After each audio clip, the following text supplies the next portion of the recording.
इतना विश्व में ज्ञान पड़ा हुआ है कि ऐसा हो ही नहीं सकता कि आपको या सब हम साथ में लोग मिलके हमको सबके समझ में आ जाए। 5525 बीसी में एक सी लेवल का राइज हुआ था जिसने द्वारका को सबमर्ज कर दिया। हाँ, और ये जो इवेंट था ना, कभी कभी क्या हो सकता है, लोकल इवेंट भी हो सकता है। ये लोकल इवेंट नहीं था, ये ग्लोबल इवेंट था। लेट डॉक्टर पवी वर्तक, पद्माकर विष्णु वर्तक, मेरे मन में अभी गवर्नमेंट को कभी समझ में आ जाए या नहीं जाए वो बात अलग है। 2012 में ऐसी बात हो रही थी कि मेरा महाभारत का पुस्तक प्रकाशित हुआ था, उनको भी मैं कॉपी दी थी, और रामायण का मेरा रिसर्च हो गया था लेकिन लिखा नहीं था। तो मैंने उनको बोला, डॉक्टर साहब, तो मतलब मैंने रामायण की भी डेट निकाली है। तो बोला, बताइए बताइए कौन सी है। तो मैं बोला, डॉक्टर साहब आपके डेट से बहुत दूर है, अलग है। तो बोलते, बताइए, टेल मी हाउ मच। मैं बोला 5000 साल से दूर है, अलग है। तो बोला, बताइए बताइए। बोला 12,209। मैं बता रहा हूँ, ये पूना की बात है। ये सुनने के बाद आए और बोले, my best wishes are with you, go है। क्या बात है कि मैं उनको बोल रहा हूँ कि आपके डेट रॉन्ग क्या है। बड़प्पन है, देखिए। नासा का जो स्पेस शटल था जो मार्स पे जाने वाला था, वॉयेजर, आई थिंक उनका वॉयेजर मिशन, तो किसी लोगों ने उनको चैलेंज किया कि क्या आप मार्स में जाके देख सकते हैं, वॉयेजर जाने के पहले, वॉयेजर देखने के पहले आप देख सकते हैं मार्स में क्या है। उन्होंने जो उनको जो फील हुआ, ऑब्जर्व हुआ, भाषा का भी लिमिटेशन है, जो उनको हुआ उन्होंने समाधि से बाहर आने के बाद में लिख दिए। तो जो उनके 21 जो प्रेडिक्शंस थे ना, तो वॉयेजर जाने के बाद वॉयेजर ने प्रेडिक्शन किए, प्रेडिक्शन नहीं, जो ऑब्जर्व किए कि फर्स्ट मिशन में ही आउट ऑफ जो प्रेडिक्शन थे इनके 21, ऑलमोस्ट 17 to 18 मैच हो गए। क्या बात है, अपने आप में अद्भुत ऋषि थे।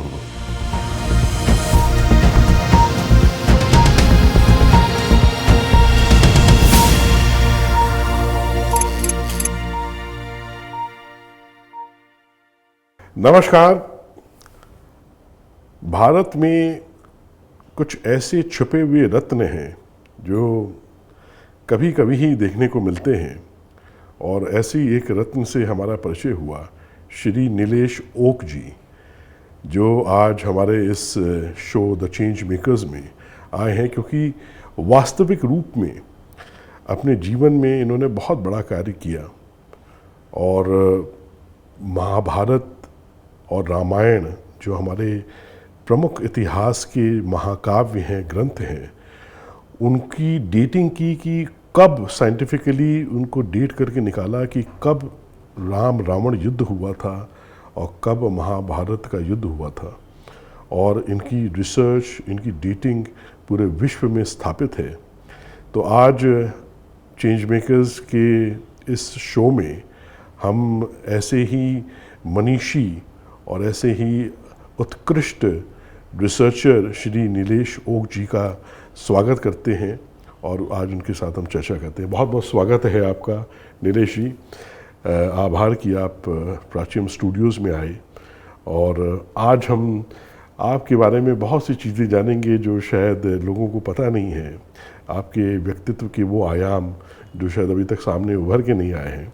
तो सबसे पहले हम शुरू करते हैं कि संक्षिप्त परिचय अगर नीलेश ओक का स्वयं नीलेश ओक से पूछा जाए तो आप क्या बताएंगे? एक ऐसा मनुष्य कि जिसके सामने अफाट जिज्ञासा है।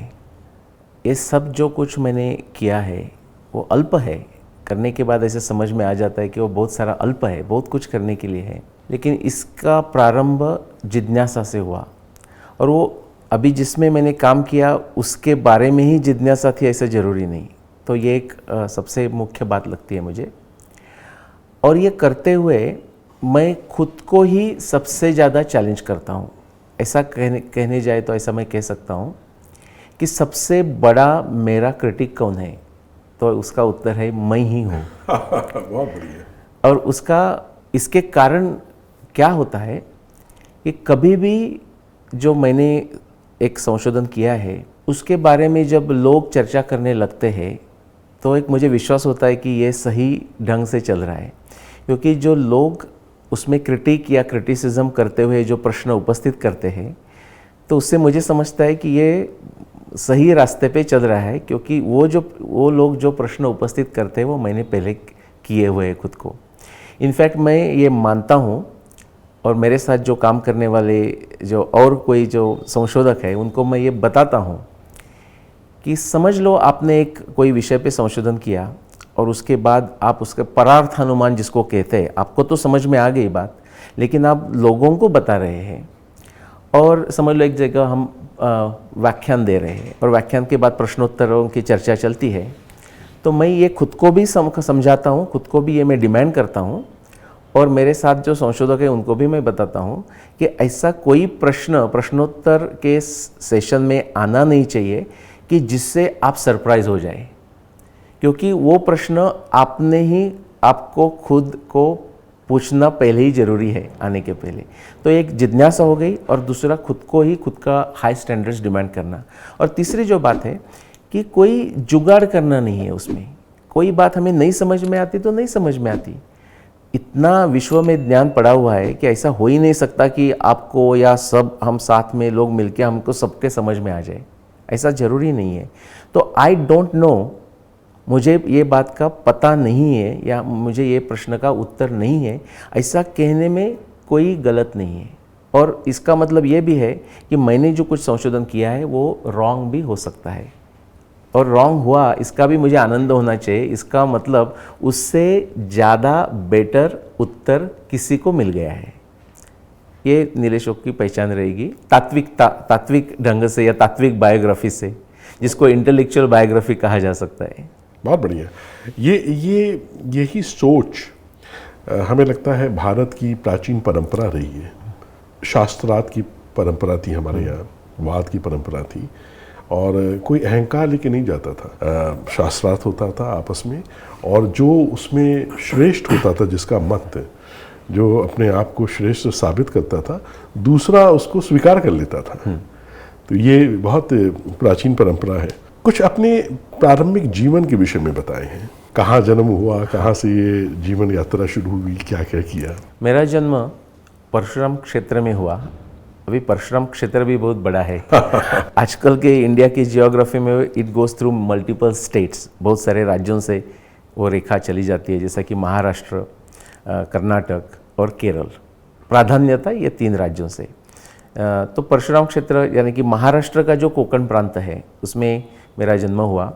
मेरे पहले 15 साल वहाँ ही गए। एक्चुअली 3 अलग अलग छोटे देहाती जगह में गए। और जब मैं अब सोचता हूँ इतने सालों के बाद कि क्या उससे मुझे क्या मिला, तब तो ऐसा लगा नहीं। तब तो शायद मैंने सोचा होगा कि चलो बड़े शहर में भी क्या है देखा जाए, थोड़ा सोचा होगा। लेकिन अब मैं सोचता हूँ तो वो जो पहले 15 साल थे वो फॉर्मेटिव ईयर्स थे, और इतना मुझे उससे शिक्षा मिली। एक उदाहरण कहने के लिए कहता हूँ कि जो मैं पहले 10 साल एक जगह रहा, अभी भी आप जाके देखेंगे तो बहुत छोटा ही गांव है, लेकिन उधर मैं बड़ा होते हुए मुझे अभी ध्यान में आता है कि छोटा गांव होने के बाद भी वहाँ का जो इंटेलेक्चुअल एटमॉस्फेयर था ना, कि जो ओपननेस, कि जो हमारे धर्म के फाउंडेशंस है, कि विचार स्वातंत्र्य, हम छोटे होते हुए भी बड़ों की बात का कोई चीज़ का डिस्कशन चल रहा है तो हम हमारे विचार रख सकते थे, और उसको हमें पूछते भी थे कि अच्छा आपको क्या लग रहा है कोई सब्जेक्ट में। तो ये जो फाउंडेशन है विचार स्वातंत्र्य का, यो आपको कोई और धर्म में या रिलीजन, धर्म तो है ही नहीं, बट रिलीजन में आपको नहीं मिलेगा। तो इसका मुझे जो अंडरस्टैंडिंग है वो अभी समझ में आता है। तो ये मेरे 15 साल गांव में गए। उसके बाद मैं मुंबई में आ गया मेरा कॉलेज करने के लिए। उसके बाद इंजीनियरिंग भी मुंबई में हुआ, और उसके बाद कनाडा, USA और ऐसा प्रवास चलते रहा। जो परिस्थिति आप कह सकते हैं लोअर मिडिल क्लास जैसे, और मुझे लगता है उसका भी बहुत कुछ फ़ायदा हुआ कि जो आपको लाइफ के जो फॉर्मेटिव ईयर्स में जो अनुभव आने ज़रूरी है, कि जिसका आपको बहुत बाद में उसका अनुभव का फ़ायदा हो जाता है। तो ऐसा छोटा मेरा, लोगों को लगता है ये देहाती आदमी है, तो मैं बोलता हूँ देहाती आदमी हूँ। इसका मुझे प्राइड है, भाग्य लगता है। प्राइड के लेने के लिए बात नहीं है, क्योंकि हर एक को हम चूज़ नहीं करते। हमारा जन्म कहाँ होगा ये हमारे हाथ में नहीं है, लेकिन होने के बाद आप उसका कैसा उपयोग करते हैं, तो इसलिए मुझे लगता है कि मैं भाग्यवान हूँ कि जहाँ मेरा जन्म हुआ। नहीं, बिल्कुल। भारत की आत्मा तो गांवों में ही बसती है, और ग्रामीण क्षेत्रों में आज भी जिस गहराई से और जिस भाव से लोग प्राचीन परंपराओं को जीते हैं और जिस उस मिट्टी में जो संस्कार पढ़ते हैं वो अन्यत्र कहीं नहीं होता है, बड़े शहरों में तो बिल्कुल नहीं होता। एजुकेशन के बाद आप कनाडा गए, कनाडा में आपने जॉब शुरू किया, फिर वहाँ से यूएसए गए हैं, तो एक हाई फाई कॉरपोरेट लाइफ को से शुरुआत हुई, उससे चलकर फिर एक इंडियन एंटिक्विटी रिसर्चर बनने के पीछे क्या प्रेरणा थी और क्या कहानी थी? उसका उत्तर भी मेरे फॉर्मेटिव ईयर्स में ही है। तो मेरी माँ और मेरे पिताजी दोनों प्राथमिक शिक्षक जिसको कहते हैं महाराष्ट्र में, प्राइमरी टीचर्स, जिला परिषद सिस्टम में, एकदम बेसिक सिस्टम में प्राइमरी टीचर्स थे। और उनके जो संस्कार थे वो सिर्फ मेरे लिए नहीं थे, हमारे पूरे स्कूल के लिए संस्कार होते थे।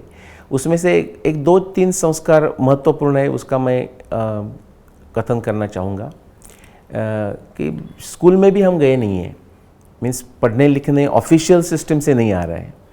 तो मेरे माँ ने मुझे विनोबा की गीता ही सिखा दी। तो मुझे कब पढ़ने आने लगा वो मुझे याद ही नहीं है, इतना पहले से पढ़ने आने लगा, तो गीता ही मैं पढ़ने लगा। उसका मुझे बहुत पूर्ण आयुष्य पे फ़ायदा हुआ। दूसरा, मेरे पिताजी ने एक गणेश भक्ति का जो अथर्व शीर्षक कहते हैं वो पाठ करके लिया, तो वो मेरा पहले संस्कृत का वो एक्सपीरियंस रहा। और फिर स्कूल में जो और अध्यापक थे उन्होंने मुझे क्यों चुन लिया वो मुझे भी पता नहीं। और ये मेरे स्कूल की, छोटे स्कूल की बात नहीं कर रहा हूँ, हाई स्कूल में गया, कॉलेज में गया, ऐसा बहुत बार होता था कि ऐसा कुछ नहीं कि मैंने कुछ कहा है या मेरा कोई इंप्रेशन उनके ऊपर हुआ है, लेकिन ये भी मैं भगवत कृपा समझता हूँ कि कभी कभी ऐसा होता था, उनको सिर्फ मेरा नाम पता है, वो टीचर आते थे, बोलते ओक, लास्ट नेम से पूछ रहे, उठ जाओ, आ जाओ मेरे साथ, और मैं समझता नहीं कि किस लिए बुला रहे, क्या सामने आने वाला है। एंड देन वो मुझे बताएंगे कि चलो आपको वक्तृत्व स्पर्धा में जाना है। तो ऐसे कुछ ये कृपा से ही ऐसे एक संस्कार होते गए, और इससे मैंने तब सोचा नहीं था कि कोई ऐसा संशोधन करूँगा। लेकिन एक ये जिज्ञासा थी, क्योंकि मैं सुनता था लोगों से कि ये जो कुछ आजकल चल रहा है, हमारा जो आधुनिक विज्ञान में नए नए बातें हो रही है, इसका वर्णन हमारे पूर्व ग्रंथों में है। तो मैं पूछता था कि ये कहाँ है, तो उसका वो कोई गांव में कोई उत्तर नहीं दे सकता था। एक जेनेरिक उत्तर मिलता था कि हमारे वेदों में सब कुछ है, लेकिन हमारा गांव इतना छोटा था कि उसमें वेद भी नहीं थे। तो उससे नेक्स्ट मतलब वेद तो नहीं मिल रहे, तो बोला अच्छा भगवद गीता में सब कुछ है, तो भगवद गीता तो थी। तो उससे मेरी भगवद गीता से मेरा ये अध्ययन शुरू हुआ, और भगवद गीता में क्या नहीं मिल रहा है वो और कहाँ हमारे ग्रंथों में मिले, ये जिज्ञासा से ये प्रवास का प्रारंभ हुआ। प्रेरणा कैसे मिली कि नहीं इस दिशा में ये करना है, कैसे? प्रेरणा के भी बहुत सारे स्रोत हैं। कभी कभी ऐसा हो जाता है, और वो मैं अभी आजकल जब मुझे अभी ये संधि है कि मैं लोगों को जाके मेरे संशोधन के बारे में बताऊं, तो मैं सोचता हूं कि ये जो स्पार्क जिसको हम कहते हैं कि स्पार्क कहाँ से आ जाता है, प्रेरणा कहाँ से आ जाती है, उसका उत्तर देना भी कठिन है। लेकिन मैं ऐसा ही कहूँगा कि कभी कभी हमारे स्कूल में बाहर से स्पीकर्स आते थे, वो कोई एक विशेष विषय के बारे में बात करेंगे, और करते करते ऐसा हो जाता था कि ऐसा कुछ हम भी कर सकना चाहिए। तो उससे एक प्रेरणा थी। और जब आगे आगे चलते गए तो जो मेरा ये भाग्य है कि बहुत सारे अच्छे शिक्षक मिले इंजीनियरिंग में भी। तो एक प्रोफेसर, वो पद्म भूषण हैं, प्रोफेसर जे बी जोशी, आप भी शायद मिले हैं उनको या उनके लड़के को मिले। तो उन्होंने तो जेनेरिक सेंस से बोला था हमारे क्लासमेट्स को, और अपने पीएचडी स्टूडेंट्स को कहते थे, वो कहते थे कि कोई भी एक विषय हो और आप वो विषय पे 2 साल के लिए आपका ध्यान धारणा समाधि, ये शब्दों में नहीं कहा शायद उन्होंने, आप फोकस करें 2 साल के लिए, तो आप पूरा विश्व में दी बेस्ट वो विषय में हो सकते हैं। वो मेरे लिए नहीं कहा, लेकिन मेरे साथ सब स्टूडेंट्स को कहा। ये मेरे मन में एक रहा कि ऐसा कोई भी विषय, मुझे शायद उसमें कुछ आता भी नहीं, लेकिन मैं 2 साल के लिए फोकस करने के लिए तैयार हूँ, तो उसमें मैं बेस्ट हो सकता हूँ। तो ये मेरे लिए प्रेरणा थी। बहुत सारे जिज्ञासा के कारण बहुत सारे प्रश्न थे, और मैंने ऐसे बहुत सारे प्रश्नों पे काम भी किया। लेकिन ये भी मैं बात कहना चाहता हूँ कि बहुत सारे प्रश्नों में मुझे सफलता नहीं मिली। उसके बारे में हम आज डिस्कस ही नहीं करते, क्योंकि सफलता ही नहीं है तो डिस्कस करने के लिए क्या है। लेकिन वो करते करते ऐसे बहुत विषय निकले कि जिसमें सफलता मिली, और आज मैं यहाँ हूँ। नीलेश जी, आपने ये बड़ी जो हाईटेक एक फील्ड है आर्कियो एस्ट्रोनॉमी, इसका उपयोग करके आपने एंटीक्विटी डेटिंग्स की हैं और ये करके एक बहुत बड़ा डिस्ट्रप्शन पैदा कर दिया इस दुनिया में। आखिर ये कैसे किया आपने? हाँ, तो आर्कियो एस्ट्रोनॉमी ये जो डिसिप्लिन है ये पूरा वैज्ञानिक साइंटिफिक डिसिप्लिन है। और जब मैं बहुत लोगों से बात करता हूँ और मुझे बहुत अच्छा लगता है कि उनको ये बात समझ आती है। अभी 2 दिन पहले मैं एक गृहस्थ के साथ बात कर रहा था, वो एस्ट्रोनॉमी के विषय में ही काम करते हैं, उनका बिजनेस है। उन्होंने कहा कि बाकी कोई जो साक्ष्य है उसके बारे में संभ्रम पैदा हो सकता है, लेकिन एस्ट्रोनॉमी ये ऐसी एक चीज़ है कि उसके बारे में उसका कोई साक्ष्य है और उसका हम प्रत्यक्ष प्रमाण से हम उसका संशोधन कर सकते हैं, तो उसमें कोई संभ्रम होने की संभावना ही नहीं है। इसकी बात यह है कि हम ऊपर जाके कुछ एखादे कोई स्टार को हिला नहीं सकते, ये सब बात है। तो मुझे अभी एग्जैक्टली डेट याद नहीं, साल याद नहीं, मैं अंडर ग्रेजुएट इंजीनियरिंग में था, तो लोकमान्य तिलक के Orion and Arctic home in the Vedas, ये जो 2 पुस्तक है वो मेरे पढ़ने में आ गए और मैं एकदम आश्चर्यचकित हो गया कि क्या ऐसा हो सकता है कि उसका ये साक्ष्य का उपयोग करके हम एक कोई पुरातन चीज़ कब हो गई उसका हम शोध कर सकते हैं। तो ये मुझे सबसे बड़ा इम्प्रेशन हुआ। तो मेरे मन में रहा कि ये मुझे खुद का एक लोगों ने क्या स्टडी किया है वो देखना है। तो मैं लोकमान्य तिलक से स्फूर्ति तो लिया, लेकिन वो ओरायन पढ़ते हुए भी और Arctic home in the Vedas मैंने श्रद्धा पे ले लिया। मैं आपको एक डाइग्रेशन करके बता दूं कि Arctic home in the Vedas में लोकमान्य तिलक ने लिखने के बाद कि शायद वेद वहाँ से आए, ऐसा उनका आर्ग्यूमेंट है। मैंने ये दिखाया है, बहुत सारे लोगों ने दिखाया कि वो रॉन्ग है, बट द पॉइंट इज़ वो श्रद्धा पे मैंने इतना लिया कि जब मुझे कनाडा जाने की संधि निर्माण हो गई तो मैं कनाडा में, अलास्का में और कनाडा में यूएस में जाके, अलास्का में 1 बार और बाद में मेरे काम के इसमें यूरोप में 2 बार जाके आर्टिक सर्कल के इनसाइड जाके मैंने ऑब्जर्वेशंस किए। तो वो तो रॉन्ग है समझ गया, लेकिन मुझे वो श्रद्धा थी कि वो जो कह रहे हैं वो मुझे वैलिडेट करना है। तो वहाँ से एक शुरुआत हो गई। फिर मैं जब मास्टर्स कर रहा था कनाडा में, तो वो समय जब मुझे ऐसे एक श्लोक का परिचय हुआ महाभारत के, और बहुत ही सिंपल सा श्लोक है वो। महाभारत की तो ब्यूटी है ये, लाइक या चैषा विसुता राजस्त्रैलोक के साधु सम्मता अरुंधति तयापेश वशिष्ठ पृष्ठत कृत। वो व्यासदेव धृतराष्ट्र को कह रहे हैं कि अभी ये महाभारत का समय है, कल से युद्ध शुरू होने वाला है, और बहुत सारे जो मैं निमित्त देख रहा हूँ उसमें अरुंधति वशिष्ठ के आगे है। और मुझे जो मर्यादित एस्ट्रोनॉमिक ज्योतिष शास्त्र समझ में आता था उस समय, 1995 की बात है, तो मुझे ये बहुत आश्चर्य हुआ कि ऐसी तो सिचुएशन अभी आकाश में है नहीं। तो उससे मेरी शुरुआत हुई। मुझे ऐसा लगा था इंजीनियरिंग होने के कारण कि ये 1-2 सप्ताह में मैं उसका उत्तर निकाल दूं, तो मेरा वो प्रेडिक्शन रॉन्ग निकला। मुझे 15 साल लगे लेकिन उसका आश्चर्य और ये भाग्य की बात है कि एक का उसका उत्तर निकलने के बाद जो महाभारत में 300 के आसपास के जो खगोल शास्त्रीय संदर्भ है, जैसे कि आप जिक्सॉ पजल सॉल्व करते हैं या क्रॉसवर्ड पजल सॉल्व करते हैं, आप जब क्रॉसवर्ड पजल की प्रारंभ करते हैं तो लगता है शायद आज मुझे नहीं आएगा ये, लेकिन एक बार आप 2-4 शब्द आप करेक्ट आ गए तो देखो सब भर जाते हैं फास्ट। बिल्कुल एग्जैक्टली ऐसा ही हुआ। महाभारत में भी ऐसा हुआ, रामायण में 600 के आसपास के संदर्भ है उसमें भी ऐसा हुआ, और 5561 BC ये महाभारत युद्ध का समय, और 12,209 BC ये रामायण का समय, ऐसा आ गया। थोड़ा सा अगर हल्का सा विस्तारित करके आप बताएं हमारे दर्शकों के लिए कि अरुंधति और वशिष्ठ का क्या उल्लेख है, कैसे वशिष्ठ पहले हमेशा आगे रहे, अरुंधति पीछे रही, कैसे उस कालखंड में अरुंधति आगे हो गई, वशिष्ठ पीछे हो गए, कितने कालांतर में, कितने वर्षों तक ये इस तरीके से ये संयोग रहा, थोड़ा सा उस विषय में बताएं।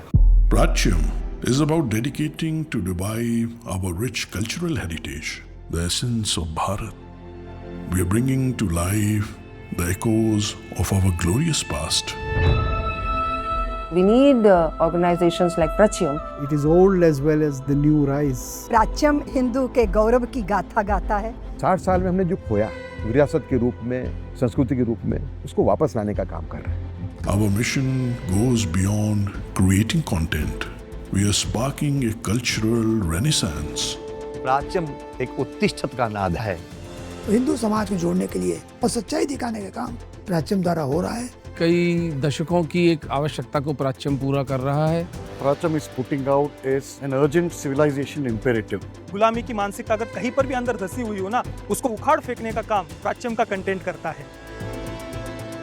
Launching the world's first Hindu OTT platform is just the beginning. We have much more to achieve. पूरा जन जन सत्य से, तथ्य से और यथार्थ से परिचित होगा। आपका ये प्रयत्न ईश्वर की आराधना ही है। काउंटर नैरेटिव का आंदोलन आरंभ हो चुका है। Pratyam is doing an excellent job to give you knowledge which you don't get in school. I absolutely love it. I'm very happy to be a part of the Pratyam family. I extend my best wishes to you and your entire team. एक बहुत बड़ी सनातन की सेवा हो रही है, उसके लिए मैं हृदय से प्राच्यम का अभिनंदन करता हूँ। Your support can turn this vision into reality. Pratyam. Pratyam is doing a very good job. We Sanatanis need Pratyam. People are going back to their roots. It's important for our country. Arm yourself with the knowledge. It's almost like a movement. This is a visionary endeavor. प्राच्यम को सफलता के लिए साधुवाद। Amazing job. Strongly recommend Do your contribution. Support them, subscribe them. By donating to Pratyam, you are just not giving. You are investing in our culture, our future, and our children. Reaching out to the people with the results of the research, I wish them all the very best. Join us on this journey. Donate today and become part of a timeless legacy.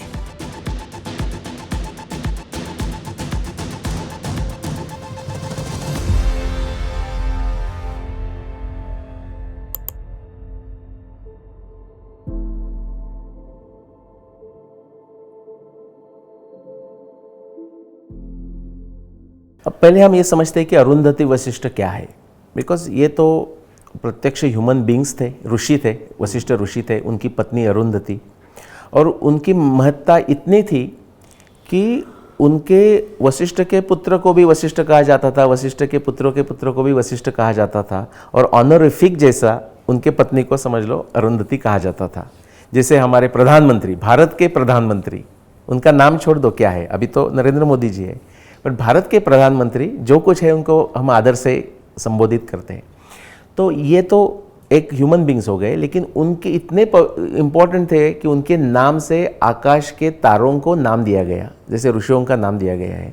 तो बहुत सारे लोगों को सप्तर्षि क्या है पता है, आकाश में सप्तर्षि करके 7 तारे हैं, तो 4 तारों का एक रेक्टेंगल निर्माण होता है और उसका एक पूंछ जैसा या टेल जैसा 3 तारे हैं।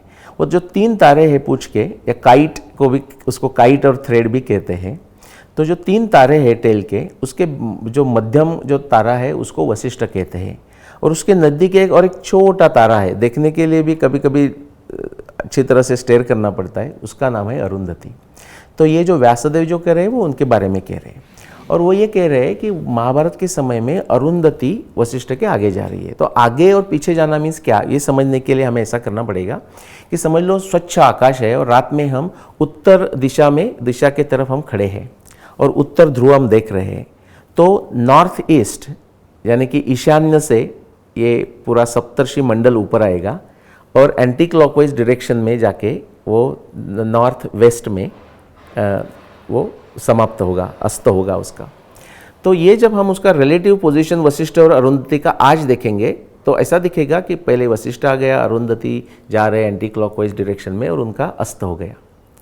आप 1000 साल पीछे जाइए, 2000 साल पीछे जाइए, 3000 साल पीछे जाइए तो वशिष्ठ आगे है, अरुंधति पीछे है। 4000 साल पीछे जाइए, 5000 साल पीछे जाइए, 6000 साल पीछे जाइए, वशिष्ठ ही आगे है, अरुंधति पीछे है। तो प्रश्न ये उठता था कि व्यासदेव ऐसा क्यों कह रहे हैं, और ये मेरे लिए इसलिए जिज्ञासा थी क्योंकि उस समय मैंने जब ये संशोधन की प्रारंभ किया तो उस समय तो जो लोग महाभारत कब हुई जो बात कर रहे थे, वो सब लोगों का जो प्रेडिक्शन था वो लास्ट 5000 साल में था। कोई 6000 साल पहले की बात ही नहीं कर रहा था। लेकिन उसके पहले जाने के तब तक तो अरुंधति पीछे ही थी। तो फिर मेरा प्रश्न था, व्यास जी ऐसा क्यों कह रहे हैं? तो जब मैंने टेक्निकल बात छोड़ के जब मैंने अलग अलग ढंग से मैंने प्रयत्न किया कि वशिष्ठ के आगे अरुंधति जाती है, इसका मतलब क्या? Is it due to declination, latitude में डिफरेंस है? Is it due to longitude के डिफरेंस है? Is it like rising on the horizon, पहले कौन आ रहा है, अस्त किसका हो रहा है? सब ढंग से किया। इवन एक प्रॉपर मोशन करके कहते हैं कि उसके कारण एक स्टार दूसरे स्टार से रिलेटिव मोशन में जाता है, तो उसका भी मैंने अभ्यास किया। ये सब करने के बाद बहुत सारी चीज़ों से कोई उत्तर नहीं मिल रहा था। फाइनली जब उत्तर आया कि it is due to longitude, okay, जाने कि हम उसको अक्षांश रेखांश कहते हैं। तो टेक्निकल में नहीं जाके मैं ये कहूँगा कि जब वो उत्तर मिल गया तो उसका विज्ञान के भाषा में हम उसको कहते हैं डिसाइसिव एविडेंस, क्रूशियल एविडेंस, कि ऐसा एविडेंस है कि उसके बाद आपके मन में संभ्रम रह ही नहीं जाता, क्योंकि there are no ifs and buts. तो उसका उत्तर ये आ गया जो 2009 में मैंने किया कि ये व्यासदेव जी जो बात कह रहे हैं वो सच है, और तो उनको अनट्रूथ बात करने की ज़रूरत भी नहीं है उसमें। और ये जो वर्स है वो सब महाभारत के मैन्यूस्क्रिप्ट में मिलती है, उसमें ज़्यादा कुछ वेरिएशन भी नहीं है, क्योंकि कोई और वर्सेस में वेरिएशन हो जाता है, इसमें कोई नहीं है। कोई आदमी दूसरा कोई ये नहीं बोलेगा कि नहीं ये ऐसा है ही नहीं, ट्रांसलेशन कुछ अलग है, हो ही नहीं सकता। अरुंधति आगे गई है। तो उसका उत्तर ये मिला कि अरुंधति जब आगे जाने का जो समय है वो समझ लो 10,000 BC, यानी कि 12,000 साल से 12,000 साल पहले से लेके 6,500 ईयर्स तक हमारे पीछे के इतना समय में ही अरुंधति वशिष्ठ को आगे चलती है, ऐसा हमें पृथ्वी से दिखेगा। और एक बात बता दूं, ये हमें संशय का भी कैसा महत्व है। तो मैंने ये 2009 में किया, उसके बाद मैंने मेरा पहला पुस्तक लिख दिया। तो मेरे वो संशोधन के 10 साल बाद एक छाबरा करके है, सिद्धार्थ छाबरा उनका नाम है, उनके मन में ये आ गया कि देखते हैं कि ये जो नीलेश कह रहे हैं वो क्या सच में ट्रू है। तो उन्होंने क्या किया, 2019 में latest and greatest of astronomy data जो अभी हमारे लिए उपलब्ध है उसका उन्होंने उपयोग किया और टेस्ट किया, मैंने जो किया वो सच है कि नहीं। तो एक्चुअली उसका उत्तर ये आता है कि वो सच ही है।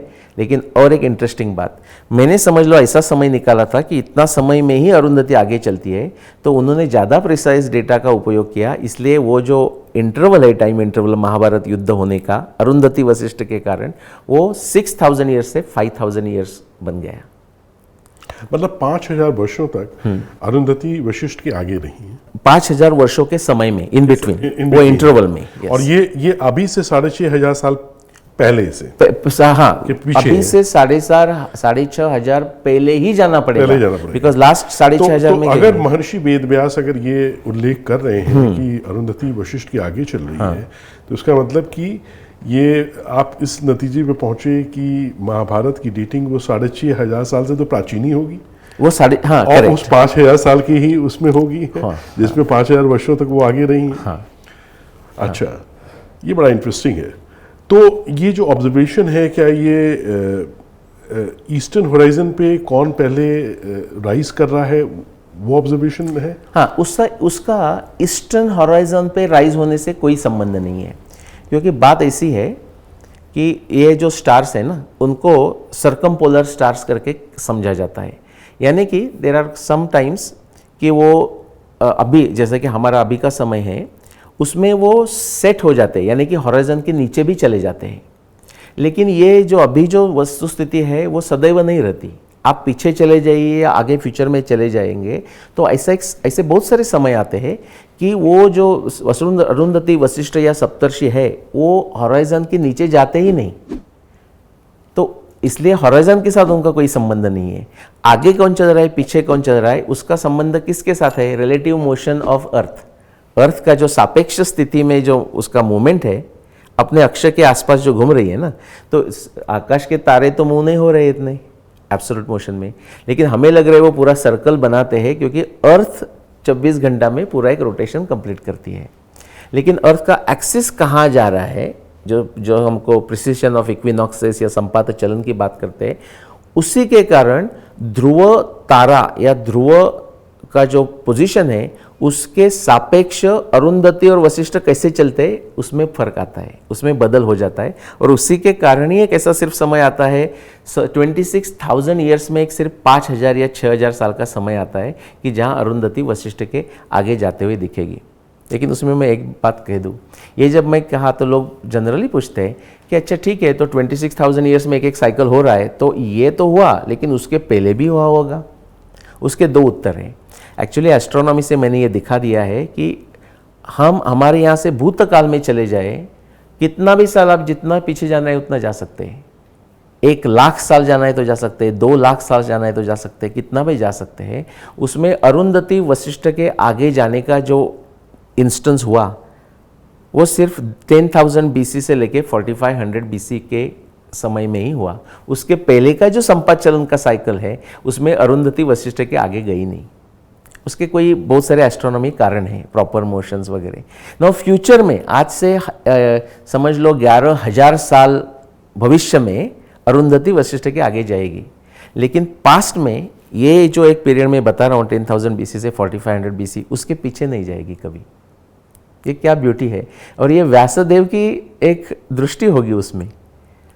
ये दृष्टि ये है कि जब महाभारत के समय में धृतराष्ट्र को ये कह रहे हैं कि अरुंधति वशिष्ठ के आगे गई है, अभी 10,000 BC से मैं महाभारत का समय तो निकाला है 5561, यानी कि अरुंधति आगे जाने के बाद भी 5,000 साल हो गए हैं। हाँ? तो जब वशिष्ठ बोल रहे हैं इसका मतलब क्या है, सॉरी व्यासदेव जब कह रहे हैं उसका अर्थ क्या है। व्यासदेव और हमारे भारतीय खगोल शास्त्र की परंपरा में ये भी पता था कि एक समय ऐसा था कि अरुंधति वशिष्ठ के पीछे थी, यानी कि 10,000 BC 12,000 साल पहले का भी डेटा उनके पास था। तो ये रोमांचित करने वाली बात है, जो उसको हम डिसाइसिव एविडेंस जो कहते हैं ना, वो रोमांचित करने वाली बात है। अभी ऐसा प्रश्न उठता है कि चलो तो ये तो 300 से एक ऐसे साक्ष्य आपको मिल गई, उससे कैसा हम बोल सकते हैं कि महाभारत उसमें ही हुई। तो और भी आप कोई एविडेंस जो कोई साक्ष्य महाभारत की ले ले, जैसे कि भीष्म निर्वाण, उसमें एक 100 के आसपास के साक्ष्य है, उसका भी आप अभ्यास करें तो उससे तो ये अरुंधति वशिष्ठ से भी बड़ी बात बाहर आती है। वो बात ऐसी आती है कि जो भीष्म निर्वाण का जो साक्ष्य है उससे हमें समझ में आता है कि महाभारत युद्ध ये 5,000 BC उसके बाद, यानी कि लास्ट 7,000 साल में हुआ नहीं, और 7,000 BC उसके पहले कभी हुआ नहीं। तो जो 6,000 साल का जो समय था ना, इंटरवल था ना, वो भीष्म निर्वाण ने सिर्फ 2,000 साल का कर दिया। Actually 1500 years, from 5125 BC to 6722 BC।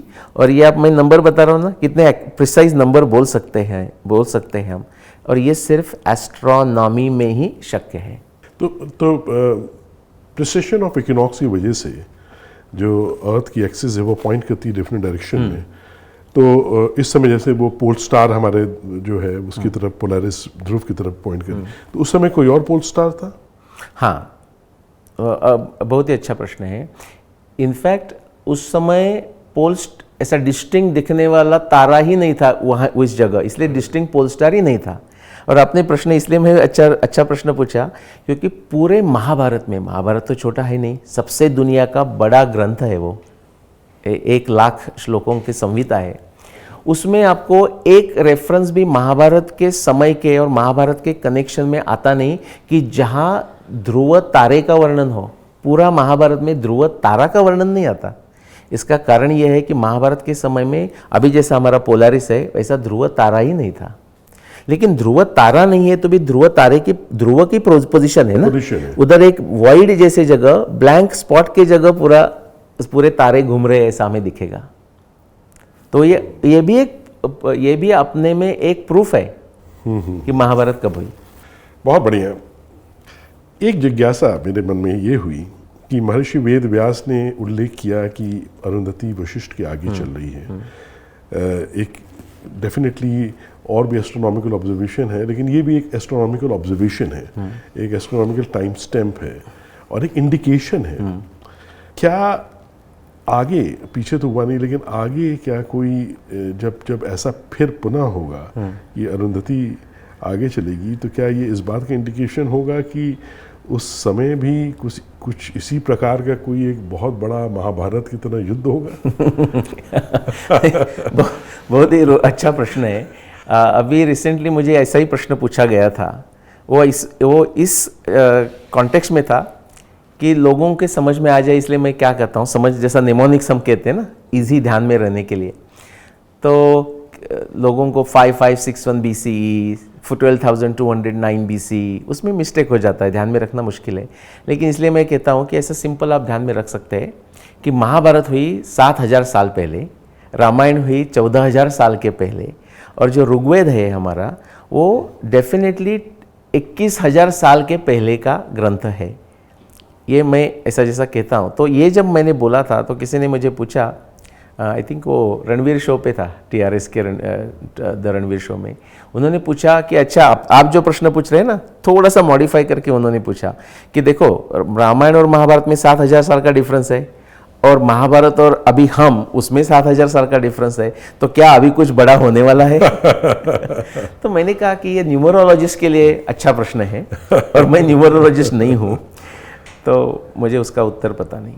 लेकिन अगर इस पर थोड़ी शोध की जाए कि जिस तरीके के एस्ट्रोनॉमिकल इंडिकेशंस हुए थे उस समय, एस्ट्रोलॉजिकल जो उसमें इंडिकेशंस हैं और जो ओमेंस हैं, उसमें बहुत से महाभारत में ओमेंस का भी जिक्र है कि वो भी एक अपने आप में एक शास्त्र है।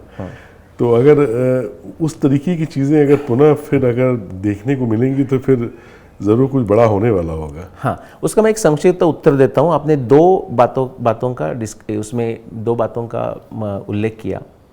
एक कि उसमें सब तारों का जो वर्णन था, तो एक पर्टिकुलर तारों का कॉम्बिनेशन है तो कुछ होता है क्या, like cause and causation, like causation and correlation. तो मेरा ये कहना है कि ये कॉजेशन नहीं है, ये कोरिलेशन है। मैं आऊँगा उसके उत्तर में। तो कॉजेशन यानी कि ऐसी परिस्थिति फिर ग्रह नक्षत्रों की हो गई तो फिर ऐसा कुछ होगा क्या, ये हो गया कॉजेशन। मेरा कहना है कि कॉजेशन नहीं है, ये कोरिलेशन है। ओके। और जो आपने निमित्त यानी कि ओमेन की बात की, तो मैं ये कहूँगा कि एक्चुअली महाभारत में जब निमित्त ये शब्द का उपयोग किया गया है, और आज जो महाभारत के संशोधक है और पहले होके गए, समझ लो लास्ट 300-400 ईयर्स में बहुत सारे संशोधक होके गए, ये मैं कहता हूँ 1-2 एक्सेप्शन छोड़ के डिसाइसिवली ये लोगों ने निमित्त का रॉन्ग ट्रांसलेशन किया। वो हमारे मन में बस बैठ गया है, हम बोलते हैं उसको ओमेन है।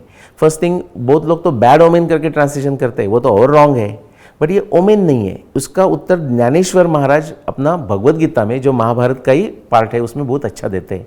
मैं आपको एक संक्षिप्त में बताऊँ कि नित्य चीज़ें तो होती रहती है। हमारे वॉल पे जो घड़ी है वो चलते रहती है, वेदर हम उसके तरफ देखें या न देखें। लेकिन जब हमें समय देखना होता है तो हम जाके देखते हैं। तो वो नित्य तो चल रही है, लेकिन हमें समय ढूंढना है तो हम जाके देखते हैं और बोलते हैं छोटा कांटा है वो इसके ऊपर है, 4 के नज़दीक है, बड़ा कांटा 12 के है तो 4 बज गए।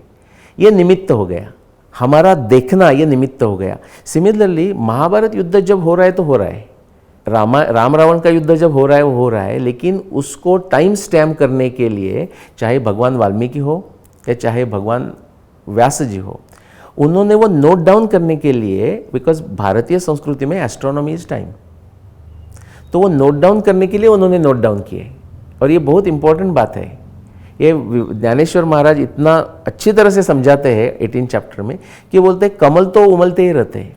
आप घर में रोज कुक करते रहते हो, घर स्वच्छ भी रोज करते हो, लेकिन आपके यहाँ कोई गेस्ट आने वाले है तो एक विशेष इच्छा रख के आप स्वच्छ करते हो, या विशेष इच्छा रख के आप बहुत सारे पकवान बनाते हो। ऐसी बात है। अभी महाभारत युद्ध एक विशेष घटना हो रही है करके ज़्यादा पॉइंटेड आकाश का निरीक्षण किया गया व्यासदेव जी ने, और उसको एम्बेड कर दिया, क्योंकि टाइम स्टैम्प करना ही है, एस्ट्रोनॉमी इज टाइम। तो इसलिए मैं ओमेन को मानता नहीं, और मैं मानने वाली व्यू पॉइंट नहीं है। एक्चुअली निमित्त का ये अच्छा डेफिनेशन है कि नित्य का निमित्त कैसा होता है, वो ज्ञानेश्वर महाराज बहुत ब्यूटीफुली एक्सप्लेन करते हैं। तो हमें ओमेन से दूर जाना चाहिए। ओमेन से इसलिए हमें दूर जाना चाहिए, और मुझे तो ऐसा लगता है कि कॉजेशन से भी दूर जाना चाहिए, क्योंकि राजा कालस्य कारणम, हम हमारे प्रारब्ध का भी निर्माण करते हैं। हम क्या कर सकते हैं वो हम ही निर्माण कर सकते हैं। ऐसा नहीं कि हम हेल्पलेस है और एक 7000 साल के बाद फिर युद्ध होने वाला है। खैर ये तो एक प्रकृति का क्रम है, ये तो सृजन है, संरक्षण है, संहार है, ये तो होगा। हाँ, यदा यदा ही धर्मस्य ग्लानिर्भवति भारत, राइट, ये तो होता ही रहा है। मतलब हम तो बस जो पास्ट में जो चीज़ें मेंशन है, अगर उस दृष्टि से अगर हम भविष्य को भी देखें तो शायद कुछ इंडिकेशंस हमें मिल जाए। हाँ। उस दृष्टि की हम बात कर रहे हैं। विचार अच्छा है, विचार भी अच्छा है, दृष्टि भी अच्छी है। तो जिसका एस्ट्रोलॉजी में जो आपका भी विषय है जी, उसमें है, उसमें तो है। हाँ। वो आप कह सकते हैं, यू नो, क्योंकि पराशर होरा शास्त्र में जैसा कहा है कि आपका जो प्रारब्ध है, जैसा एक कोई डिसीज के सिम्टम से डिसीज समझा जाता है, सिमिलरली आपका जो प्रारब्ध है वो ग्रहों के माध्यम से आपको बताया जाता है। बिल्कुल। हाँ। बिल्कुल। और बहुत ये भी एक उत्कृष्ट विज्ञान है, बड़ा उन्नत विज्ञान है। एस्ट्रोलॉजी भी, ज्योतिष शास्त्र भी हमारा, इस पर भी, इस दिशा में भी बहुत काम करने की आवश्यकता है। बहुत ही आवश्यकता है। मैं एस्ट्रोलॉजी में मैं ये कहूँ, आप तो उपासक है, जैसे मेरी पत्नी अश्विनी वो उपासक है, मैं कंज्यूमर हूँ। जी नीलेश जी, जो ट्रेडिशनल इंडोलॉजिकल जो स्टडीज़ हैं, उसके साथ आपने बड़े एडवांस टेक्नोलॉजिकल मेथड्स का प्रयोग किया है अपनी रिसर्च में। ये आपको मोटिवेशन कैसे मिला कि इस तरीके से हम इसको कंबाइन करें तो बहुत एक सटीक एक उस निष्कर्ष पे पहुंच सकते हैं? आप ये कह रहे हैं लाइक मल्टी डिसिप्लिनरी साइंसेस वाला ना, ये ऐसा है कि हमें कोई एक प्रमाण से उसका प्रारंभ हो जाता है, हमें उत्तर मिल जाता है। उसका आंसर तो एस्ट्रोनॉमी है। आपको एक्यूरेट आंसर मिलना चाहिए तो एस्ट्रोनॉमी के सिवा और कोई पर्याय ही नहीं है। ना ये ज़रूरत है, ये बहुत ज़रूर है कि जो हमारे लोगों ने इतिहास लिखा है, जैसे कि रामायण महाभारत, ये उनकी कृपा है कि उनका ये विजडम था, उनको संस्कृत की भी ज्ञान था कि जो ऐसी भाषा है कि जो बदलती नहीं, इजीली बदलती नहीं, has a low to no drift. उनको ये भी पता था कि एस्ट्रोनॉमी इज टाइम, और ये दोनों गुरु शिष्य परंपरा में थे, इसलिए उनको ये भी पता है। उन्होंने, जैसा कि वाल्मीकि जी ने लव कुश को सिखाया रामायण उनके होते हुए, राम भगवान होते हुए, और व्यास जी ने अपने सब शिष्यों को महाभारत सिखाई। वो गुरु शिष्य परंपरा से हमारे पास वो बात आई है। लेकिन वो एक जो नैरेटिव है, जो लिखा हुआ है, वो एक प्रमाण है, और वो एक प्रमाण से जो हमारा ज्ञान होता है वो स्टेबल नहीं हो सकता। ऐसे भगवान कृष्ण भागवत पुराण में कहते हैं। वो बोलते हैं कि श्रुति प्रत्यक्षम ऐतिह्यम अनुमानम चतुष्टयम प्रमाणेषु अनवस्थानाद विकल्पात स विरज्यते। जब तक आप क्वाड्रेंगुलेशन नहीं करोगे, श्रुति प्रत्यक्ष ऐतिह्य अनुमान, तब तक आपका नॉलेज जो है वो स्टेबल नहीं होगा। तो ये एक विचार था। जैसे कि अभी का जो आधुनिक विज्ञान है उसमें भी यही विचार है कि आपको ट्रायंगुलेशन करना है, एक्सप्लेनेशन, प्रेडिक्शन, टेस्टिंग। ऐसा नहीं कि किसी ने कुछ बोल दिया तो हाँ हमने मान लिया। और ये हमारे वेदांत का भी ये ऐसा ही मत है कि शब्द प्रमाण हम देखते हैं और हम श्रद्धा में उसको एक्सेप्ट करते हैं, लेकिन शब्द प्रमाण ये भी किसी का प्रत्यक्ष प्रमाण है, हमारे ऋषियों का प्रत्यक्ष प्रमाण है। इसलिए हमें ये परमिशन भी है विचार स्वातंत्र्य में कि हम उसका वैलिडेशन करें, और ये हमारी रिस्पॉन्सिबिलिटी है। तो ये मेरे मन में था बैकग्राउंड में। तो और गैलीलियो, आज के समय में हम कहते तो गैलीलियो ने दिखा दिया कि celestial is equal to terrestrial. तो लोग भी पूछते थे मुझे, ये करने के बाद लोग बहुत इंप्रेस हो गए, लेकिन बोला नीलेश जी आप वो एस्ट्रोनॉमी से किया है, लेकिन ग्राउंड पे भी कुछ दिखाओ। और ऐसा हुआ कि मुझे ही, जैसा मैंने कहा कि वो जिज्ञासा आपको ही होनी चाहिए, लोग पूछने के पहले आपको ही लगना चाहिए कि और क्या करना चाहिए। तो मेरे मन में था, मेरे साथ साक्ष्य नहीं थी तब। तो एक एग्जाम्पल देता हूँ कि कृष्णास द्वारका, बिकॉज उसका महाभारत में बहुत स्वच्छ वर्णन है कि 36 ईयर्स, हिंदी में क्या 36 ही है, मराठी में भी 36 है। मैं सोच रहा था अभी क्या हिंदी में होता है। तो 36 ईयर्स के बाद कृष्ण की द्वारका डिस्ट्रॉय हो गई, समुद्र का पानी अंदर आके। तो मैं बोला ये जब बात इतनी है तो हमें कुछ साक्ष्य मिलनी चाहिए। मीन्स ये विश है, जस्ट बिकॉज हमें लगता है करके मिलेगा ऐसा जरूरी नहीं। प्रमाणतश्चार्थ प्रतिपत्ति, ऐसा न्याय दर्शन कहता है कि आप वही बात की सिर्फ चर्चा कर सकते हैं जिसका आपके पास प्रमाण है। जिसका प्रमाण नहीं है उसमें समय व्यर्थ मत करो। उसका नेक्स्ट जो सूत्र है ना करके, उसका जो सूत्र है वो प्रमाण अनुपपत्ति उपपत्तिभ्याम, यानी कि जो जिसकी साक्ष्य आपके पास है नहीं वो कोई बात सिद्ध करने के लिए भी उसका उपयोग नहीं है और कोई बात असिद्ध करने के लिए भी उपयोग नहीं है।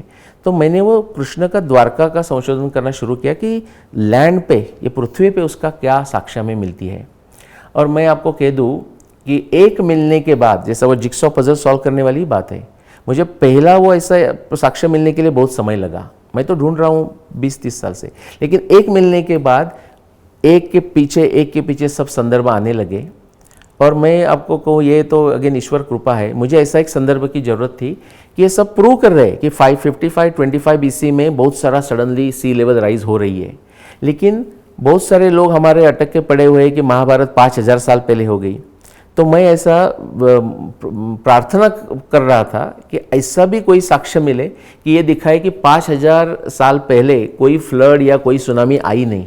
और मैं आपको बता दूं 2019, इतना दूर नहीं है, 5-6 साल पहले ऐसा एक पेपर मेरे साथ एक संशोधन करने वाले व्यक्ति ने लाके दिया मुझे कि उसमें वो साक्ष्य ऐसी है कि 3500 BC यानी कि 5500 ईयर्स से 1500 BC यानी कि कितना हो गया, उसमें 2000 साल ऐड करो, 3500 BC, 3500 ईयर्स अगो, ये समय में भारत के कहाँ भी सी लेवल राइज भी नहीं है और कोई सुनामी भी नहीं है। इसका पूरा उसका साक्ष्य मिल जाती है। तो ये उससे मेरा प्रारंभ हुआ। और अभी तो आपके पास लिस्ट होगी, लेकिन ये तो ओशनोग्राफी मैं कहूँगा इसको, but oceanography, sedimentology, geology, geophysics, geochemistry, hydrology, palaeontology, palaeobotany, अब जेनेटिक्स, फिजिकल एंथ्रोपोलॉजी, जो हमारा जीनियोलॉजिकल लिस्ट रहता है राज्यों का, कोई भी आप ले लें, इफ़ उसमें साक्ष्य उपलब्ध है और उसका हम वैज्ञानिक ढंग से ग्रहण करें तो वो जो मैंने जो तारीख निकाली है उसका पुष्टिकरण होता है। क्या बात है। Pratyam is about dedicating to revive our rich cultural heritage, the essence of Bharat. We are bringing to life the echoes of our glorious past. We need organizations like Pratyam. It is old as well as the new rise. प्राच्यम Hindu के गौरव की गाथा गाता है। 60 साल में हमने जो खोया विरासत के रूप में, संस्कृति के रूप में, उसको वापस लाने का काम कर रहे हैं। Our mission goes beyond creating content. We are sparking a cultural renaissance. प्राच्यम एक उत्तिष्ठत का नाद है। हिंदू समाज को जोड़ने के लिए और सच्चाई दिखाने का काम प्राच्यम द्वारा हो रहा है। कई दशकों की एक आवश्यकता को प्राच्यम पूरा कर रहा है। प्राच्यम is putting out as an urgent civilization imperative. गुलामी की मानसिकता अगर कहीं पर भी अंदर धसी हुई हो ना, उसको उखाड़ फेंकने का काम प्राच्यम का कंटेंट करता है। Launching the world's first Hindu OTT platform is just the beginning. We have much more to achieve. पूरा जन जन सत्य से, तथ्य से और यथार्थ से परिचित होगा। आपका ये प्रयत्न ईश्वर की आराधना ही है। काउंटर नैरेटिव का आंदोलन आरंभ हो चुका है। Pratyam is doing an excellent job to give you knowledge which you don't get in school. I absolutely love it. I'm very happy to be a part of the Pratyam family. I extend my best wishes to you and your entire team. एक बहुत बड़ी सनातन की सेवा हो रही है, उसके लिए मैं हृदय से प्राच्यम का अभिनंदन करता हूँ। Your support can turn this vision into reality. Pratyam. Pratyam is doing a very good job. We Sanatanis need Pratyam. People are going back to their roots. It's important for our country. Arm yourself with the knowledge. It's almost like a movement. This is a visionary endeavor. प्राच्यम को सफलता के लिए साधुवाद। Amazing job. Strongly recommend Do your contribution. Support them, subscribe them. By donating to Pratyam, you are just not giving. You are investing in our culture, our future, and our children. Reaching out to the people with the results of the research, I wish them all the very best. Join us on this journey. Donate today and become part of a timeless legacy.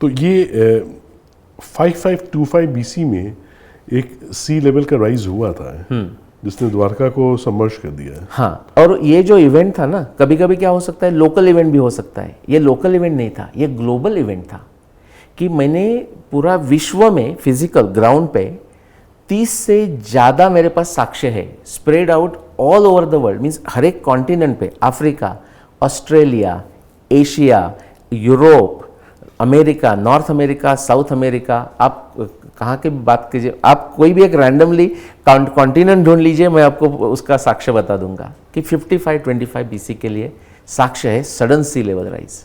और उसका स्पष्ट उल्लेख है महाभारत में। महाभारत में तो स्पष्ट उल्लेख है, और वो भी महाभारत युद्ध के 36 साल बाद है। इतना एक्यूरेट है, इतना एक्यूरेट है। बहुत बढ़िया, अद्भुत है। नीरज जी, आपने जो ये शोध किया, ये जो अद्भुत डेटिंग की है हमारे दोनों इतिहास के इन महाकाव्यों की, इसमें सबसे बड़ा सिग्निफिकेंट इन्फ्लुएंस आपके ऊपर किसका रहा? मैंने जैसा कहा कि लोकमान्य तिलक के साथ उसका प्रारंभ हुआ, लेकिन ये स्पेसिफिक महाभारत और रामायण, उसके ऊपर मैं जिनको इंस्पिरेशन मानता हूँ और उनको मैं गुरु समान मानता हूँ, वो है लेट डॉक्टर पवी वर्तक, पद्माकर विष्णु वर्तक। मेरे मन में अभी गवर्नमेंट को कभी समझ में आ जाए या नहीं जाए वो बात अलग है, उसको समय भी लगता है। बहुत लोगों को उनका बहुत सारा जो राइटिंग हुआ वो पहले मराठी में हुआ, अभी बहुत सारे भाषाओं में उनका भाषांतर हुआ है, लेकिन उसके कारण भी उनका जो संशोधन है उसको क्या कहते हैं आपको, लिमिटेड रहा, ज़्यादा लोगों को समझा नहीं। मेरे मन में वो भारत रत्न है। और ये मैं बात और बता दूं क्योंकि लोगों को कन्फ्यूजन नहीं हो जाए कि वो मैं उनको भारत रत्न कह रहा हूँ, सिर्फ ये डेटिंग नहीं, उन्होंने तो इतना संशोधन किया है, मैं तो ज़्यादा फोकस डेटिंग पे ही हूँ, इसलिए मैं उनको भारत रत्न मानता हूँ। लेकिन मैं ये विज्ञान की ये विशेषता है कि मैं ये कह सकता हूँ कि समझ लो उन्होंने रामायण की भी डेटिंग की, और उनको अभी वो 5 साल पहले ही पास्ट अवे, बट प्रत्यक्ष वो थे। 2012 में मैंने उनको बताया कि डॉक्टर साहब जब मिले थे फेस टू फेस, तो रामायण का तो हमारा डेटिंग अग्रीमेंट में था 5561 BC, जो उन्होंने 1980s में निकाला है। महाभारत की सॉरी महाभारत की, थैंक यू, महाभारत की। लेकिन रामायण तो 2012 में ऐसी बात हो रही थी कि मेरा महाभारत का पुस्तक प्रकाशित हुआ था, उनको भी मैं कॉपी दी थी, और रामायण का मेरा रिसर्च हो गया था लेकिन लिखा नहीं था। तो मैंने उनको बोला डॉक्टर साहब, तो मतलब मैंने रामायण की भी डेट निकाली है। See as a true scientist he was so excited and enthusiastic because उन्होंने तो निकाली है, और उन्होंने निकाली है तो फिर मैं क्यों बोल रहा हूँ। तो बोला बताइए कौन सी है। तो मैं बोला डॉक्टर साहब आपके डेट से बहुत दूर है, अलग है। तो बोलते बताइए, टेल मी हाउ मच। मैं बोला 5000 साल से दूर है, अलग है। तो बोला बताइए। बोला 12,209। मैं बता रहा हूँ, ये पूना की बात है। और वो उनका जो क्लिनिक है, मेडिकल डॉक्टर थे वो, उनके क्लिनिक से वो वहाँ सामने बैठे थे, वहाँ से वो पीछे उठ के आ गए, मेरी पीठ थपथपाई और मुझे बोले कौन सा साल है। मेरा 12,209। ये सुनने के बाद आए और बोले my best wishes are with you, go ahead. क्या बात है कि मैं उनको बोल रहा हूँ कि आपके डेट रॉन्ग है। क्या बड़प्पन है, देखिए यही हमारी महान परंपरा है भारत की। ऐसे महान व्यक्तित्व यहाँ पे ऐसे लोग हुए हैं, तो अपने आप में बड़े रिवॉल्यूशनरी रिसर्चर भी थे और कई क्षेत्रों में उनका काम था है। उनकी तो एक तो जो लोगों को उस विषय में शायद ज़्यादा मालूम नहीं, लेकिन आप थोड़ा सा अगर एलाबोरेट करें कि जो उनकी परग्रही जो यात्राएं हैं जिसका उल्लेख और वर्णन उन्होंने किया, ज़रा उसके विषय में बताएं। मुझे ये बहुत आनंद हुआ कि आपने प्रश्न पूछा।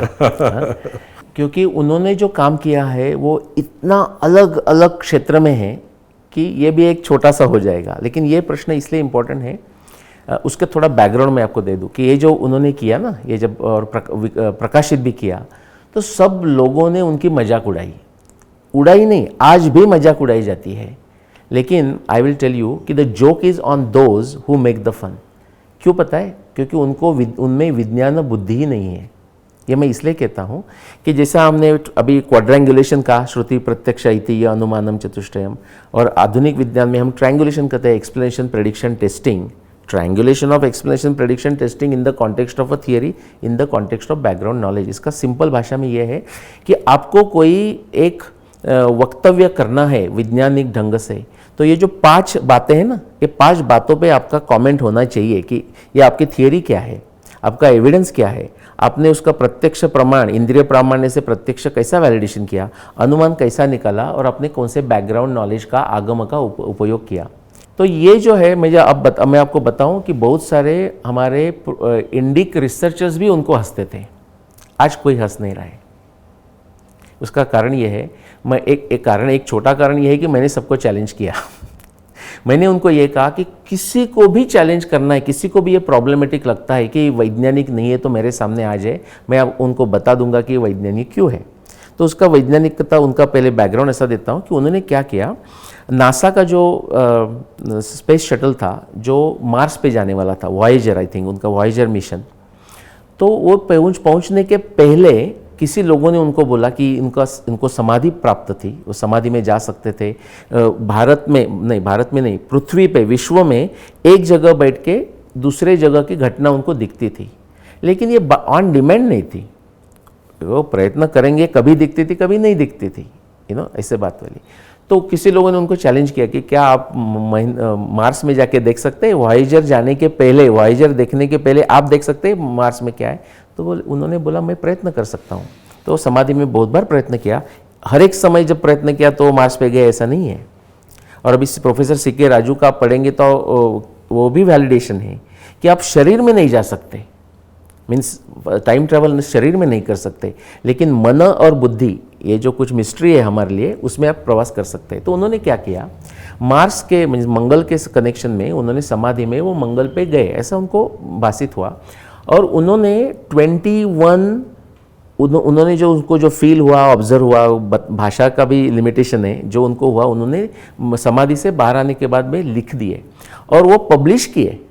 उसके लिए भी करेज लगता है। बहुत सारे मुझे अभी भारतीय प्रो इंडिक रिसर्चर्स पता है कि वो रिसर्च करेंगे लेकिन उनकी हिम्मत नहीं होती पब्लिश करने की, वो डरते हैं वो रॉन्ग निकले तो क्या करें। एक रिचर्डसन का बहुत बड़ा स्टेटमेंट है, जो एजुकेशनिस्ट है, वो बोलते हैं it's not necessary that you have to be wrong to do revolutionary work, but unless you are willing to be wrong you can not do anything revolutionary. तो ये वर्तक जी तो रिवोल्यूशनरी थे। तो जो उनके 21 जो प्रेडिक्शंस थे ना, तो वॉयेजर जाने के बाद वॉयेजर ने प्रेडिक्शन नहीं, जो ऑब्जर्व किए कि कहाँ या पानी है क्या, ये है क्या, पहले लाइफ था क्या, where the rivers on the Mars, ऐसे तरफ के जो प्रश्नों का उत्तर देने का वॉयेजर ने प्रयत्न किया। जो फर्स्ट मिशन में ही आउट ऑफ जो प्रेडिक्शन थे इनके 21, ऑलमोस्ट 17 to 18 मैच हो गए। और जो रिमेनिंग जो उनके प्रेडिक्शन थे वो आगे के जो मार्स पे जो मिशन हो गए ना, कि जैसा उनको दिखा था कि मार्स पे पानी था, वॉयेजर ने बोला था पानी नहीं है, लेकिन जो आगे के फ्यूचर में मिशन है उन्होंने मार्स में पानी ढूंढा है।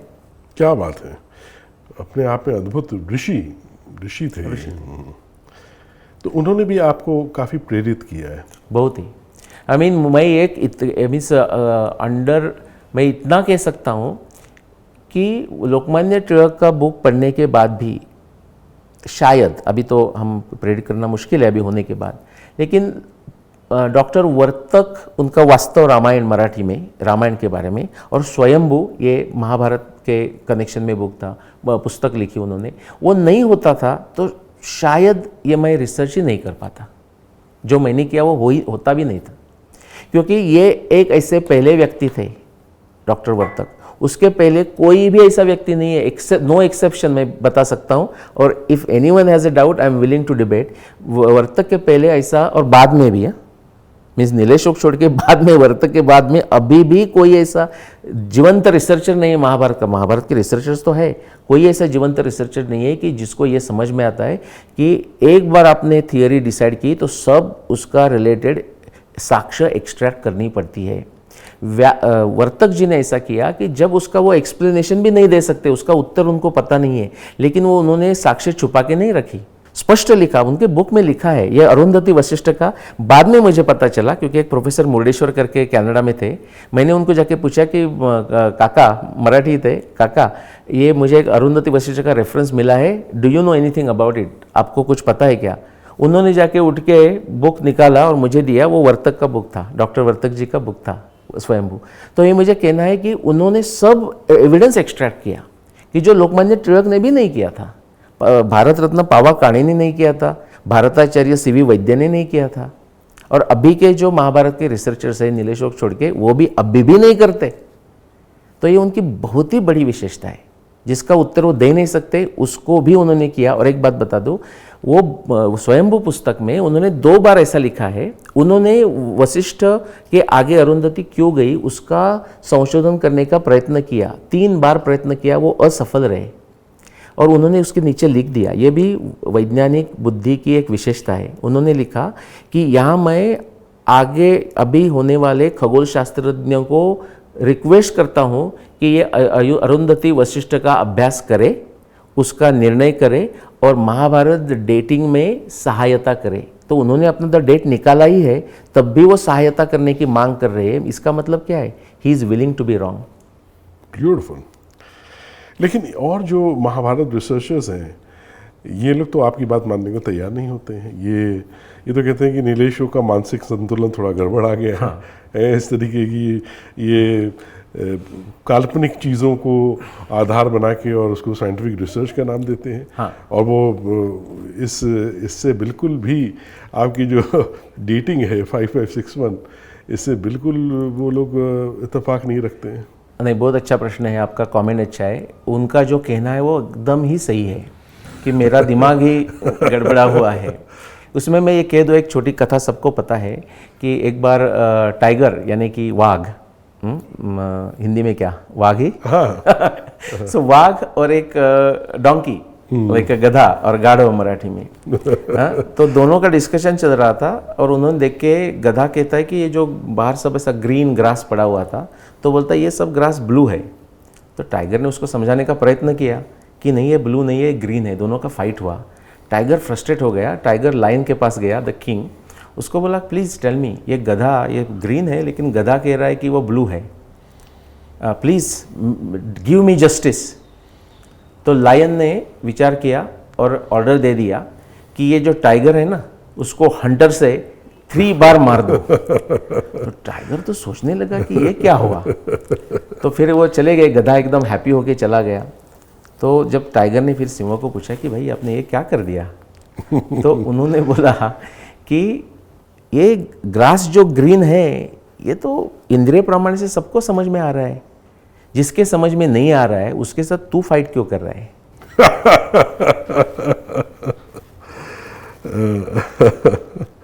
तो मतलब बहस नहीं करनी है ऐसे लोगों से।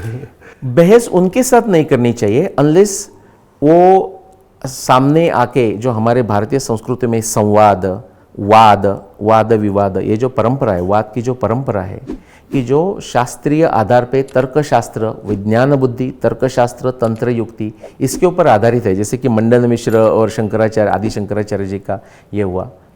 ऐसे स्टाइल से जो करने के लिए तैयार है उनके साथ करनी चाहिए, अदरवाइज नहीं करनी चाहिए।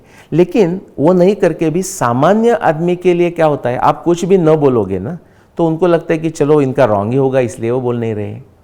तो पीरियोडिकली ये हम एक समझाने का प्रयत्न कर सकते हैं और वो मैं करते रहता हूँ। लोग मुझे पूछते हैं कि आपका कितना कॉन्फिडेंस है कि 5561 BC में ही महाभारत युद्ध हुआ और 12,209 में राम रावण युद्ध हुआ। तो मैं कहता हूँ कितना आपको % बोला तो विश्वास लगेगा, 110, 120, 130, वो तो है। लेकिन उसके बाद ये मैं मानने के लिए तैयार हूँ कि इफ़ समबडी, किसी ने और एक डेट लाई और बोला कि नीलेश शायद आप ये भूल गए, ये साक्ष्य रह गई, या ये आपने थोड़ा रॉन्ग इंटरप्रेट किया और 5561 BC नहीं है और कुछ है, तो मैं आनंद से हार मान लूँगा। इसमें हार जीत है ही नहीं। हमारा उद्देश्य सत्य ढूंढना है और सत्य के नज़दीक जाना है। सत्य न लभ्यस तपसा येषा आत्मा। सम्यक बुद्धि चाहिए ना। सम्यक बुद्धि ऑब्जेक्टिव ट्रूथ में किसी ने किया हुआ जो प्रमेय है, जो प्रयोजन है और जो सिद्धांत है वो अच्छा है तो हमें एक्सेप्ट करना चाहिए। ऐसे ही स्टाइल से, जिसको विज्ञान बुद्धि कहते हैं, कोपरनिकस के ऊपर केपलर, केपलर के बाद न्यूटन, न्यूटन के बाद मैक्सवेल, आइंस्टाइन, ऐसी प्रगति हो गई। क्यों? जो प्रगति करता है वो पुरानी थियरी को डिसाइसिवली फॉल्स कर देता है, तो उसमें कोई ये नहीं है। लेकिन ये भी कह दूँ, ऐसे जरूरी नहीं है, रेस्ट्रिक्शन नहीं है कि अरुंधति, विज्ञान बुद्धि जिसके समझ में आती है उसको ये समझ में आएगा कि 5561 BC से अलग डेट हो सकती है, लेकिन अरुंधति का जो इपॉक ऑफ अरुंधति है उसके बाहर नहीं हो सकती। या भीष्म निर्वाण के 100 से साक्ष्य है उसके? ये तो बहुत बड़ा इंडिकेशन है। क्योंकि दो जो इतिहास की जो प्रामाणिक हमारे ग्रंथ हैं, महाकाव्य हैं, एक रामायण है। रामायण में इस चीज़ का उल्लेख नहीं है। करेक्ट है ना। और महाभारत में इस चीज़ का उल्लेख है। तो आप देखिए, तो हम अगर टाइमिंग करें तो सच पूछिए तो ये एपॉक से हम दोनों की ही डेटिंग को फिक्स कर पा रहे हैं। और ऋग्वेद की भी, क्योंकि दोनों में ऋग्वेद का वर्णन है। और ये भी कह दूं कि सिर्फ एस्ट्रोनॉमी से लिमिटेड विषय नहीं है।